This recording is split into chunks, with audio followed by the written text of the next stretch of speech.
Hello, everybody, and thank you for joining us for another episode of the Financial Commute. I'm your host, Chris Galeski, joined by partner and wealth advisor Bruce Tyson. Bruce, thanks for joining us. Glad to be here.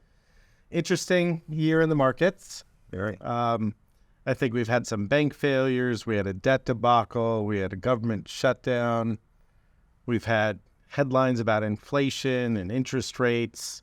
Affordability with housing and employment seems to be all over the place. And going back to your very first comment, an interesting year. It's always interesting. I mean, I'm not sure. I know you know this, but while the average for the long-term average for the stock market is like 9 or 10% a year going back, way back, it almost never is 9 or 10%. It's either 12 or 15 or 20 or down 3 or down 25. So averages, as I've heard recently, it's like if you have your head in the freezer and your feet in boiling water, on average, you're pretty comfortable. I think that puts the average returns of the stock market in better perspective, right? Because it's very rarely exactly, that 9 to 10% that it historically has returned. Right. It's either a lot higher or a lot lower or somewhere in between. But that analogy of putting your head in the freezer and your feet in boiling water, the average is correct. You're probably comfortable. Right. Another interesting statistic is if you look at your portfolio every day, your daily chance of being up is 53%. So 47% it's down. But on a quarterly basis, it's up 71%.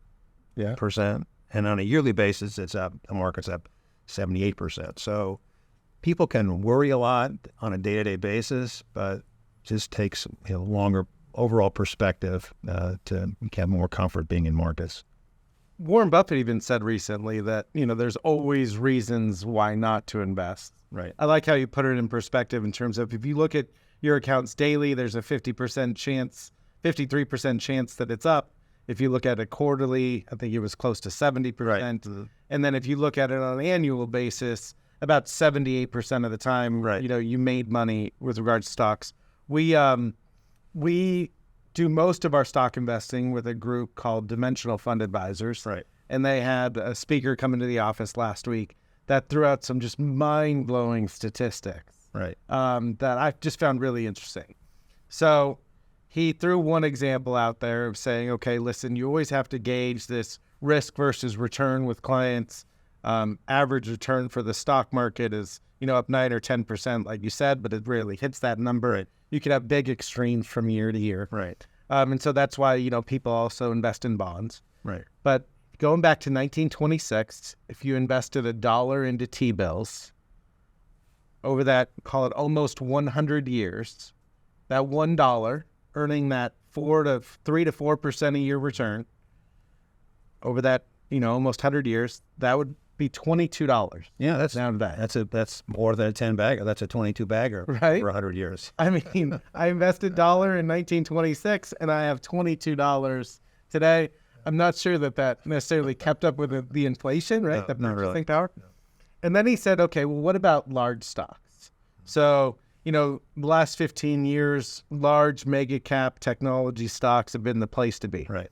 So if you invested $1 in 1926 into large stocks, what would it have grown to, $11,000. $11,000. Yeah, right. So you got bonds, 3 to 4% on average. $1 goes to $22. $22. Yeah. Then you've got large cap stocks. Average returns, call it 8 to 10%. That $1 grew to $11,000. Right. That's incredible difference. Right. And if you think that that's interesting, a lot of people sit there and say, oh, well, you should be invested in smaller companies in value. Right. And the last 15 years, that might not have worked out that well for you compared to large growth. But if you invested $1 in small company stocks, 1926, it'd be worth something like $40,000 right. today. $40,000. Yeah. But then small value, what was small value? It was over $100,000, $128,000. That's incredible. I mean, let's get this straight, right? So tell me again why I shouldn't put all my money in small cap value. it's probably a lot more volatile. Yeah, absolutely. Right? if you can deal with the 60 to 70% swings, who knows? Right. I'm not sure. That might be even more extreme. But I mean, that's an amazing difference because of compounding. Right. So T-bills, very safe investment. $1 turns to $22. Right. Large cap stocks, $1 turns into around 11,000. Small cap stocks, $1 turns into like 40 something thousand, and then small value stocks, $1 turns into 128,000 over the last 98 years. Right. That's incredible. That's one of the reasons why we choose to work with a group like Dimensional Fund Advisors. Right. They do, focus on the long-term effects of things. They also try to tilt their portfolios towards more value-oriented companies that are cheaper relative to other companies, but then also are a little bit smaller as well. Right. So people, in the last 15 years, obviously growth has done a lot better than value. And people think that value has been off its game, which it really has not. It's really been pretty consistent in its price to its valuation metric, which is generally price to book. It's been fairly constant in the two times plus or minus 2 to 3 sometimes. Whereas growth has been just huge numbers up and then crashing back down. And in the first decade of the 2000s, actually value did pretty well compared to growth stocks. And that was right after sort of that technology boom. Right. So the tech bubble bursts. Right. And so growth companies, lost 90% of its value overnight. Right. But that's more of the extreme that we're talking about, is that, both growth and both value have done very, very well over the long term. Right. But because growth can get to such high extremes from a valuation standpoint, Right. that eventually they could come crashing down in price. But value companies, because Right. they're already perceived to be cheaper, Right. they also have higher profitability, more cash flow, Often higher dividends. higher dividends. Those seem to hold its price and be a lot more steady over time. Right. If you think about some companies now that are available in the value space, you can see a lot of energy companies like Exxon and Chevron have 4% approximate dividends. Their price to earnings ratio is only like 10, as opposed to some of the big, more aggressive tech companies, which can be in the 100 times earnings range. Yeah. And so if depending on what you're looking for, if you're trying to get rich and you want to take a chance, maybe go with put a lot of your money in the growth stuff at these levels.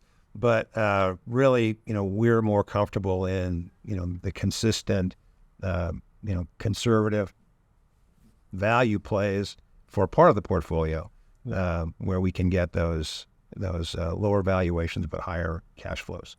I mean, you've been investing and helping clients make decisions around investing for just a few years now, and you've seen a number of different things go on. Sorry, just a few years. Just a few years. Just a few years. But you've happened to see a number of different instances where the economy's been good or it's also been challenging. Aside from the tech bubble, where if I just created a website, I had $1 billion valuation.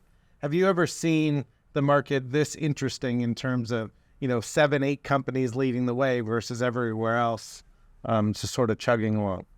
You had that back in the tech boom, but where 7 or 8 companies can be a third or 30% of the valuation of the S&P 500. Yeah. That's pretty extreme, but but sometimes it's 10 or 15. It's usually the bottom part of the markets. I mean, in terms of the indices, they don't get much. They don't get much play. Like the top allocations in the S&P 500 are more like the top one company. Each one of those is more than the bottom 100 of the S&P 500. They just get actually almost no impact. No exposure. Yeah, I think even earlier this year, the NASDAQ, the top 6 companies represented almost half the index itself. Right. So if there was 100 companies in that index, 7 of them represented 50% of it. I mean, that can just get really out of whack when it comes to where do I want to invest my next dollar? Right. And then at what price, what am I investing in? Is it a good price, or is it expensive? Right. So, as investors, we're now, facing the ongoing question of like, where should we put money? And nowadays, because of what's happened with the economy, there are a lot of juicier investments in income generating investments that are some traditional fixed income, but some also what we call private credit, where yields can be in the 8 to 10% range.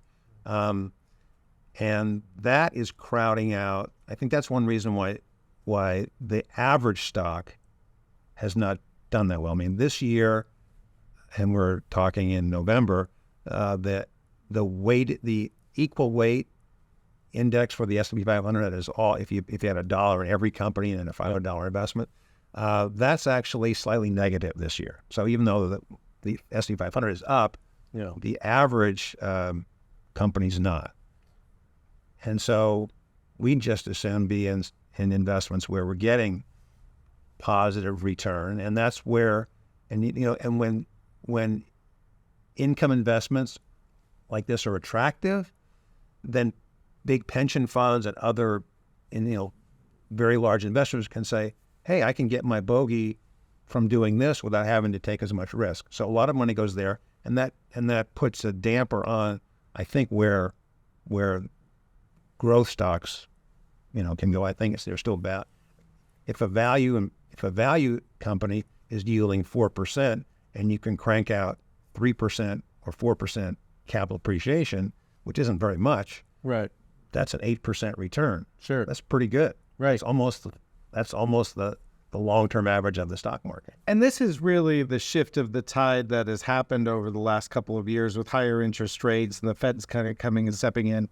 And, just to kind of summarize it for everybody, post the financial crisis, we basically had instituted a zero interest rate policy, right? Meaning that we as an economy are going to keep interest rates as low as possible. The Fed was setting those rates to instill economic activity, right? And so you had a period of time where the dividend yield on, call it the S&P 500, you were getting more income from the dividends than you could going and buying a bond, right? And so you kind of had the best of both worlds during that time. Right. You could invest in growth and get more income than if you were to go to income-oriented investments. And that caused just a flood of money to go focus on growth, right? Whether it was real estate assets or growth stocks.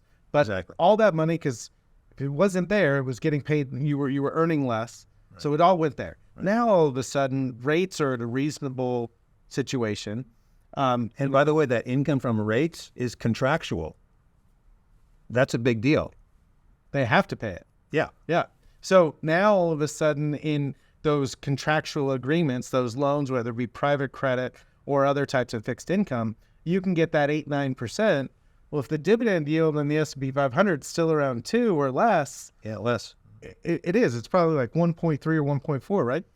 Now all of a sudden it's like, wow, I can get a really good return outside. I don't need stocks to do this. And right. So, money flows make a big difference in terms of, things being able to go up. Right. Yeah. That's it's so fascinating. It'll be really interesting to see how this plays out. But you were talking to me earlier that because of the change in rates and the competition for investments, whether it be private credit, public credit versus stocks, that can cause a slowdown in the economy. Right. Well. The government borrowing is crowding out the other investment. So we as investors putting, now T-bills are 5%, so we can buy a lot of T-bills, and other private investments that require funding and loans. We're putting money in those kinds of things too. And that's crowding out money that might otherwise go into some kind of private equity or building companies. There's not, because banks are not lending as much. Banks' lending requirements are super strict now. It's harder to get capital, and that's a function of the government, borrowing so much money. Oh, without a doubt. I'm still just blown away by the numbers. It's really easy to kind of look at it day to day and have that fear of missing out, right? I want to be invested in the Apples and the Microsoft and the Teslas. This is not an endorsement, by the way, but I want to be invested in those 7-8 companies because that's what's driving all the growth this year. Right. But if you look over the long term, the difference between investing in small cap value versus, large cap like that, Right. a dollar over almost 100 years could grow to 11,000 or 128,000. Right. I mean, it really makes you think and want to look at your portfolio and say, hey, am I properly exposed to that area of the market? Am I properly diversified? And, should I maybe take some chips off the table from these things that have done really, really well? Right. And that's why you should take good care of your health so that you can live to be 100 years old and have that money grow your whole life. I'm glad that you brought that up. I actually came across this article over the weekend. It was talking about blue zones. And in Japan, a lot of those blue zone places, they live by this philosophy of ikigai. What you are meant to do in life. And they say, stay active, don't retire. Right? Be involved in something that you're passionate about. Take it slow. Don't fill your stomach. Get in shape. Smile. Reconnect with nature. Give thanks. Live in the moment. These are all things that, are great to live by. And it's not, checking your account every single day and worried necessarily about, recessions and, volatility in the stock market. Well, actually, I came across something just yesterday. This might go with, was it Japanese? Yeah. Ikigai, yeah. Yeah. Drink tea and nourish life. With the first sip, joy. With the second, thankfulness. With the third, Danish. I like the Danish part. And then going against that was another one. Be patient and achieve all things. Be impatient and achieve all things faster. Little humor. Bruce, thanks for joining us today. I know that investing in, stocks or bonds or in general is really difficult to, put some rationale behind where do I go next? Where's my next dollar best suited? And sometimes we just get so focused on what's happening today or in the short term that we need to kind of zoom out and say, hey, where is it that we're really trying to go? What is this done? Or what am I hoping this will do for me for the long term? And just not sell all the things that are kind of doing okay and just buy more of the things that are doing really, really well. In that instance, you might be missing out on a tremendous amount of growth for yourself and your family long term. Right. So I agree. thanks so much for joining us. Thanks.